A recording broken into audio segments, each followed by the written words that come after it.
औज़ुबिल्लाहिमिनश्शैतानिर्रजीम बिस्मिल्लाहिर्रहमानिर्रहीम। अस्सलाम वालेकुम दोस्तों, मैं हूं मोहसिन रज़ा और आप लोग देख रहे हैं 24/7 टीचर्स ऑनलाइन। दोस्तों, हमारी डेटा कम्युनिकेशन की क्लास चल रही है और आज उस सीरीज़ का हमारा 9वां लेक्चर है। दोस्तों, आज की क्लास में हम लोग बात शुरू करेंगे डिजिटल सिग्नल के हवाले से। हमारी पिछली जो 2-3 क्लासेस गुजरी हैं उसमें हमने बात की एनालॉग सिग्नल की, जिसके अंदर हमने साइन वेव को देखा। उसी हवाले से सिग्नल के हवाले से हमारी डिस्कशन चल रही है। आज हम सिग्नल्स की जो दूसरी अक़साम है, जिसको हम डिजिटल सिग्नल्स कहते हैं, उसको देखेंगे। दोस्तों, आज की क्लास शुरू करने से पहले हम लोग सबसे पहले ये देख लेते हैं कि हमने अपनी पिछली क्लास के अंदर क्या पढ़ा था। दोस्तों, पिछली क्लास के अंदर हम लोगों ने बात की एनालॉग सिग्नल के हवाले से, जिसमें हमने साइन वेव्स को देखा, जिसमें मैंने आपको एम्पलीट्यूड, पीरियड, फ्रीक्वेंसी और साइन फेज के बारे में बताया, जो कि 3 एट्रीब्यूट हैं हमारी साइन वेव के। दोस्तों, यहाँ तक तो थी हमारी पिछली क्लास। आज की क्लास में जैसे मैंने आप लोगों को पहले भी बताया कि हम अपनी डिस्कशन जो है वो शुरू करेंगे with respect to the digital signal, जिनको हम नॉन पीरियोडिक सिग्नल भी कहते हैं। और जैसे हमने एनालॉग सिग्नल के 3 एट्रीब्यूट्स देखे, इसी तरह हम लोग जो है डिजिटल सिग्नल के भी 3 एट्रीब्यूट, जिसको हम bit interval, bit rate and bit length कहते हैं, उनको देखेंगे। इसके साथ ही हम एक बहुत अहम टॉपिक, जिसको हम बैंडविड्थ कहते हैं, इसको भी स्टडी करेंगे। तो चलिए दोस्तों, हम आज की क्लास शुरू करते हैं और सबसे पहले ये देखते हैं कि बैंडविड्थ जो है वो बेसिकली होती क्या है।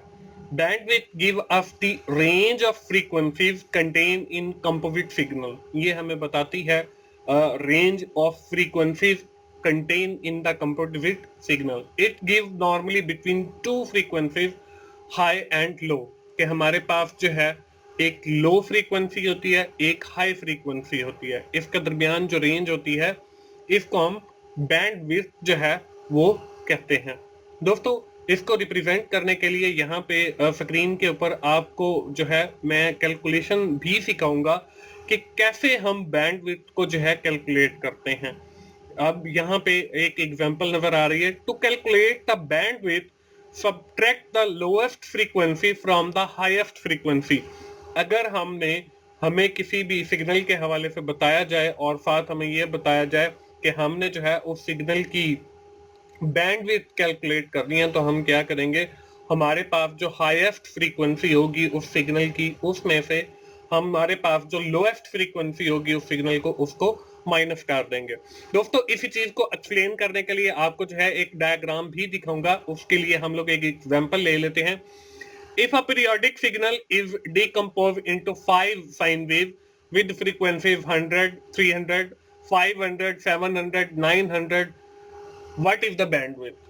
ये जो है हमारे पास डिफरेंट फ्रीक्वेंसीज दी गई हैं, इसकी हमने जो है बैंडविड्थ कैलकुलेट करनी है। तो मैंने आप लोगों को बताया है कि हमारे पास जो सबसे हाई फ्रीक्वेंसी होती है, उसमें से लो फ्रीक्वेंसी को जो है हम माइनस कर लेते हैं। तो यहाँ पे स्क्रीन के ऊपर आपको राइट साइड में जो है एक डायग्राम मैं दिखाने लगा हूँ, जिसमें देखें एक हॉरिजॉन्टल लाइन के जरिए रिप्रेजेंट किया गया फ्रीक्वेंसी को, और इसी तरह वर्टिकल लाइन से एम्पलीट्यूड को रिप्रेजेंट किया गया है। अब इसके अंदर देखें हमारे पास जो है डिफरेंट फ्रीक्वेंसीज हैं, 100 है, 300 है, 500 है, 700 है और 900 है। अब हमने इसकी बैंडविड्थ कैलकुलेट करनी है, तो वो हम कैसे कैलकुलेट करेंगे, मैंने आपको बताया। यहाँ पे देखें, आपको नीचे जो है वो बैंडविड्थ कैलकुलेशन भी नजर आ रही है, जिसमें आपको हाईएस्ट फ्रीक्वेंसी यानी 900 और लोएस्ट फ्रीक्वेंसी यानी कि 100 दिखाया गया है। जब हम 900 में से 100 को माइनस करेंगे तो 800 गीगा हर्ट्ज जो है वो हमारे पास बैंडविड्थ होगी। तो दोस्तों, ये था बैंडविड्थ और उसकी कैलकुलेशन। हमारा जो हमने एनालॉग सिग्नल के हवाले से डिस्कशन शुरू की थी, वो यहाँ पे इख्तिताम पजीर होती है। अब हम जो है अगली स्लाइड से जो है हम digital signal, non periodic signal की बात करेंगे। तो यहाँ पे डिजिटल सिग्नल या नॉन पीरियोडिक सिग्नल के हवाले से हमारी डिस्कशन अब शुरू होने जा रही है। दोस्तों पिछली स्लाइड्स के अंदर मैंने या जो हमारे पिछले 2-3 लेक्चर गुजरे हैं उसमें हमने with in detail analogue signals के हवाले से बात की है। तो यहाँ से अब जो है हम डिजिटल सिग्नल के हवाले से बात करेंगे। अब सबसे पहले तो हम ये देखते हैं कि डिजिटल सिग्नल्स बेसिकली होते क्या हैं। A signal in which the original information is converted into bits, zeros and one positive before being transmitted, and digital signal have more than two level। कि हमारे पास जो सिग्नल होते हैं अगर वो ट्रांसफॉर्म होने से पहले बिट्स के अंदर कन्वर्ट होते हैं, जीरोस एंड वन, वो भी मैं आप लोगों को अगले लेक्चर में या इसी लेक्चर में सिखाऊंगा कि जीरोस और वन के अंदर कैसे ट्रांसमिट होते हैं। इनको हम डिजिटल सिग्नल कहते हैं। अब इनके डिफरेंट लेवल होते हैं और वो लेवल भी अभी मैं आपको थोड़ी देर के अंदर सिखाने वाला हूं कि कैसे हम लेवल को जो है वो देखते हैं। अभी स्लाइड के ऊपर जो है मैं आपको एक डायग्राम दिखाता हूं जिसमें हम डिजिटल सिग्नल्स को देखेंगे और उसके लेवल्स को देखेंगे। यहाँ पे एग्जांपल एक ले रहे हैं और हॉरिजॉन्टल लाइन के ऊपर हमने टाइम को लिया है और इसी तरह एम्पलीट्यूड लिया है। और यहाँ पे देखें हमारे पास पहले जो है ये एक वन है और वन की जो है वो देखें ये सिग्नल ब्लू कलर का जो है वो आपको नजर आ रहा है। इसी तरह हमारे पास अगला जो है बिट वो हमारे पास जीरो है और जीरो जो है वो इस तरीके से आपको इस सिग्नल को रिप्रेजेंट कर रही है। ये आपका जे शेप का है और दूसरा जो है वो आपका उल्टा जे समझ लें जो वन को रिप्रेजेंट करता है। इसी तरह आगे जो है फिर वन आ गया, वन फिर वैसे ही आपका रिप्रेजेंटेशन होती है, आगे फिर वन आ गया और फिर आगे जीरो आ गया, फिर आपके पास जीरो आ गया, फिर आपके पास जीरो आ गया और फिर उसके बाद वन के बाद जो है वो सिग्नल एंड हो गया। तो ये है दोस्तों हमारे पास एक डिजिटल सिग्नल जिसके अंदर एक जो हमारे पास सिग्नल है इसके अंदर 8 बिट्स हैं। अब हमने दूसरी बात की थी लेवल्स की, तो लेवल्स के लिए देखें ये अब आपको एक मैंने ठीक लाइन के जरिए जो है वो उस सिग्नल को ट्रेवल आपको दिखाया। अब यहाँ पे लेवल 1 जो है ये जो हॉरिजॉन्टल लाइन के साथ आपका सिग्नल टच कर रहा है इसको हम लेवल 1 कहेंगे। इसी तरह ऊपर जो है वो आपका जो है लेवल 2 है। अब इसके अंदर भी डिजिटल सिग्नल के अंदर भी मैंने आपको बताया कि 3 अहम एट्रीब्यूट्स हैं। वो पहला जो एट्रीब्यूट है वो हमारे पास बिट इंटरवल है। अब बिट इंटरवल क्या होता है? Bit interval the time required to send one bit signal bit कि एक जो आपकी बिट है, यहाँ पे देखें ये 8 बिट्स हैं, अगर हम इनको काउंट करें 1 2 3 4 5 6 7 और 8 बिट्स हैं जो हम सेंड कर रहे हैं। इसमें 1 है, 0 है, 1 1 है, 0 है, 0 है, 0 है। अब इन बिट्स को हमने ट्रांसफर करना है, तो जो एक बिट है यानी कि ये जो पहली बिट है इसका जो आपका टाइम इंटरवल है इसको हम बिट इंटरवल कहते हैं और इसको मैंने यहाँ पे नीचे दिखाया भी है। इसी तरह आपकी जो जीरो है अगली बिट उसका जो दरमियानी फासला है उसको हम जो है वो बिट इंटरवल कहते हैं। इसके बाद जो दूसरा अहम इसका समझ ले पॉइंट वो जो है वो हमारे पास बिट रेट है, नंबर ऑफ बिट सेंट पर सेकंड कि एक सेकंड के अंदर हमारी कितनी नंबर ऑफ बिट्स जो है वो ट्रांसमिट होती हैं। पहले था बिट इंटरवल, बिट इंटरवल कि एक बिट को सेंड करने में कितना टाइम लगता है। दूसरा है बिट रेट कि एक सेकंड के अंदर हमारी कितनी बिट ट्रांसमिट होती है।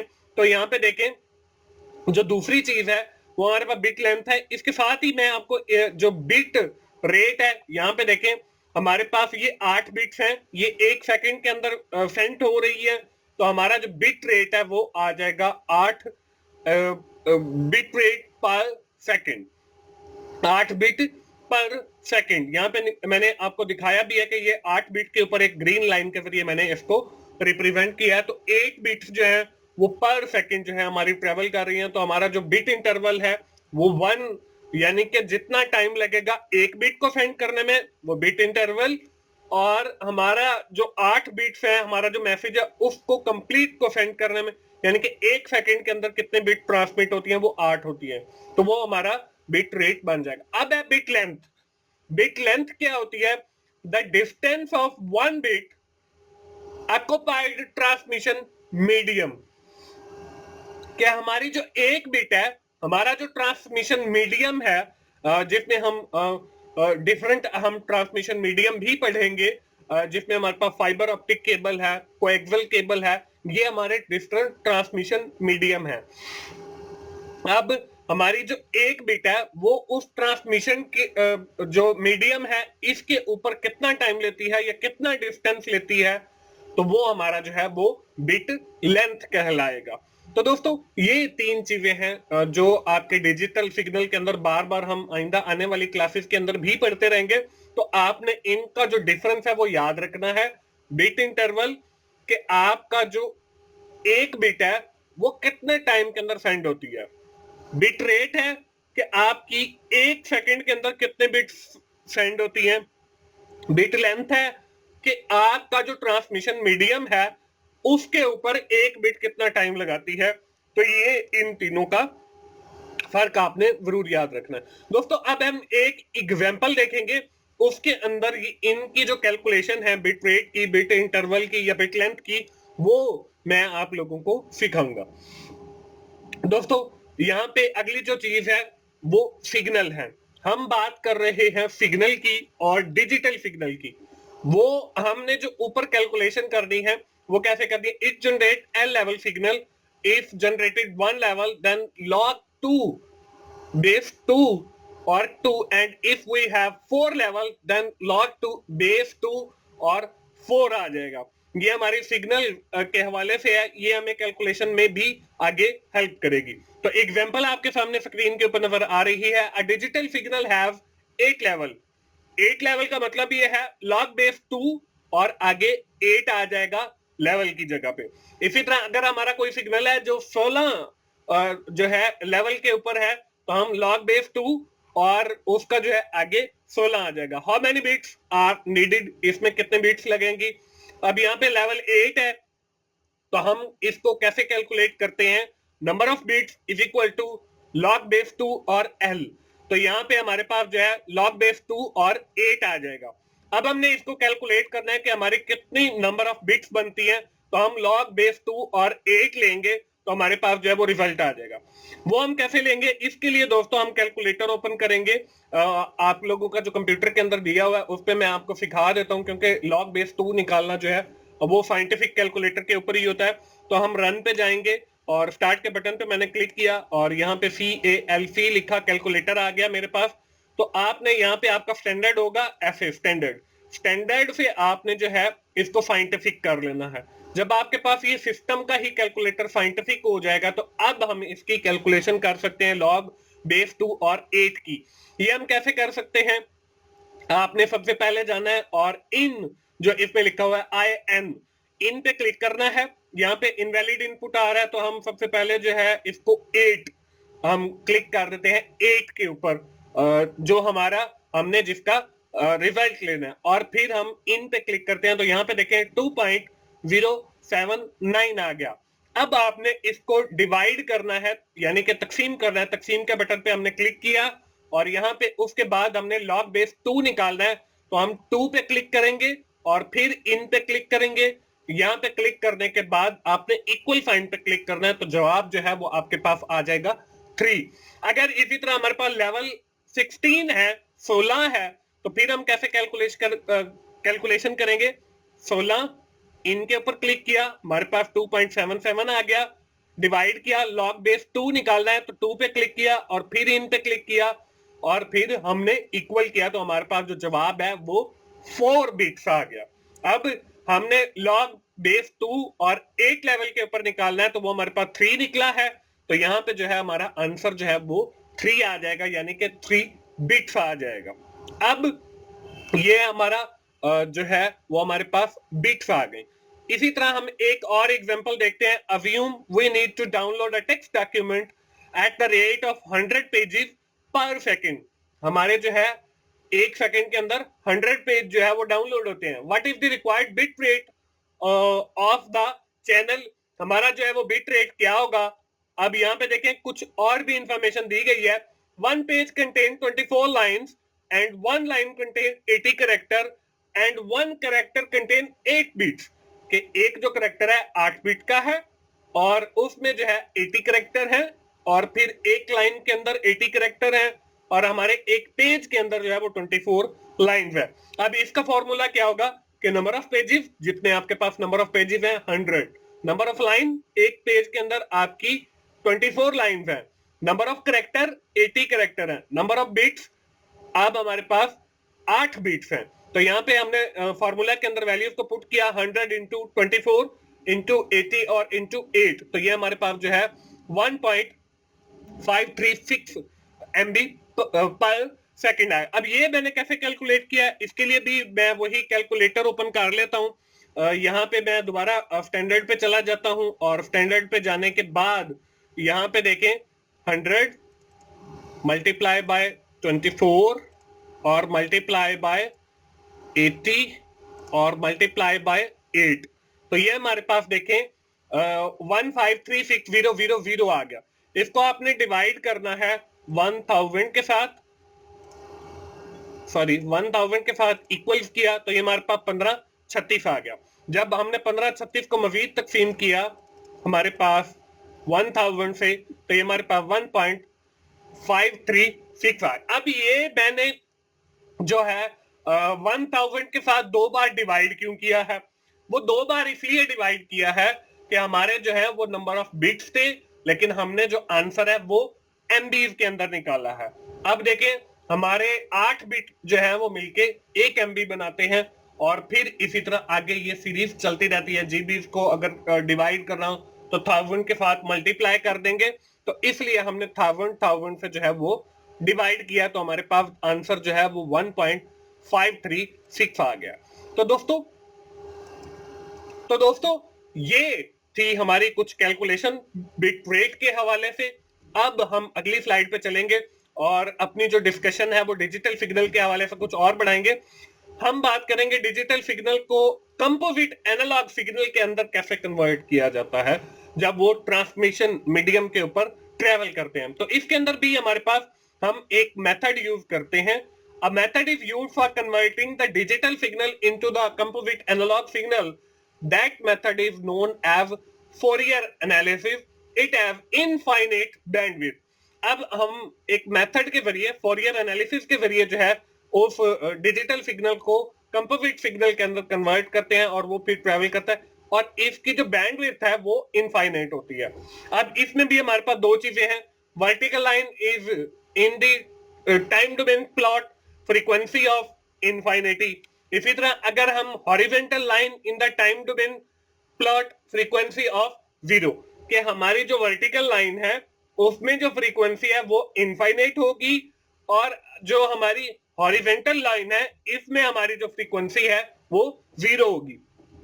अब यहाँ पे देखिए एक तो स्लाइड आपको नजर आ रही है, बल्कि एक डायग्राम और टाइम डोमेन प्लॉट की है और उसमें एक डिजिटल सिग्नल जो है वो ट्रेवल कर रहा है और ये जो है हमारा फ्रीक्वेंसी इनफाइनाइट के ऊपर आ जाएगा क्योंकि ये वर्टिकल लाइन के जरिए जो है रिप्रेजेंट। इसी तरह हमारे पास एक और है जिसको हम फ्रीक्वेंसी डोमेन प्लॉट कहते हैं। यहाँ पे देखें आपको जो है फ्रीक्वेंसी 1, फ्रीक्वेंसी 3, फ्रीक्वेंसी 7 और 5, फ्रीक्वेंसी 9 और फ्रीक्वेंसी 11 नजर आ रहा है और इसी में जो है ये हमारी जो है फ्रीक्वेंसी 0 से जो है वो स्टार्ट हो रही है। यहाँ पे बिल्कुल जहां पे OX होता है O जो होता है वो 0 को रिवर्स, तो हमारी जो हॉरिजॉन्टल लाइन है वो हमारी जो है अगर है तो वो हमारी फ्रीक्वेंसी 0 होगी और अगर हमारी वर्टिकल लाइन है तो वो हमारी फ्रीक्वेंसी जो है वो इनफाइनाइट होगी। तो दोस्तों ये थी हमारी आज की क्लास। उम्मीद है आप लोगों को डेटा कम्युनिकेशन के हवाले से काफी कुछ जो है वो सीखने का मिला होगा। दोस्तों आज की क्लास हम यहीं पे अपनी खत्म करेंगे और खत्म करने से पहले जो है आपको मैं एक एक्सरसाइज दे देता हूं क्योंकि आज हमने कैलकुलेशन भी की है। Consider a channel which have bandwidth of 3000 transmitting a signal और 2 सिग्नल लेवल है हमारे पास और हमने मैक्सिमम बिट रेट बताना है। इसी तरह आपको जो दूसरी है उसके अंदर भी बिट रेट फाइंड आउट करना है। आज की क्लास खत्म करने से पहले हम लोग क्विकली एक बार समराइज कर लेते हैं कि आज की क्लास के अंदर हम लोगों ने क्या पढ़ा है। आज की क्लास के अंदर हम लोगों ने बैंडविड्थ की बात की, जिसमें हमने पीरियोडिक सिग्नल साइन वेव की बैंडविड्थ कैलकुलेट करना सीखी। उसके बाद हमने जो है digital signal, non periodic signal की बात शुरू की। इसमें हमने बिट इंटरवल, बिट रेट और बिट लेंथ की बात की और उसकी जो कैलकुलेशन है डिफरेंट, वो मैंने आप लोगों को सिखाई। दोस्तों, आखिर में मैं यही कहूंगा कि अगर आपको मेरी वीडियो अच्छी लग रही है तो आप उन्हें लाइक कीजिए, अपने दोस्तों के साथ जरूर शेयर किया करें जिनका ये सब्जेक्ट हो, और मेरा चैनल 24/7 टीचर्स ऑनलाइन सब्सक्राइब करें ताकि मेरी हर आने वाली वीडियो आप लोगों तक पहुंच सके और आप उससे सीख सकें। दोस्तों, मिलते हैं अगली डेटा कम्युनिकेशन की क्लास में। उस वक्त तक के लिए अल्लाह हाफिज।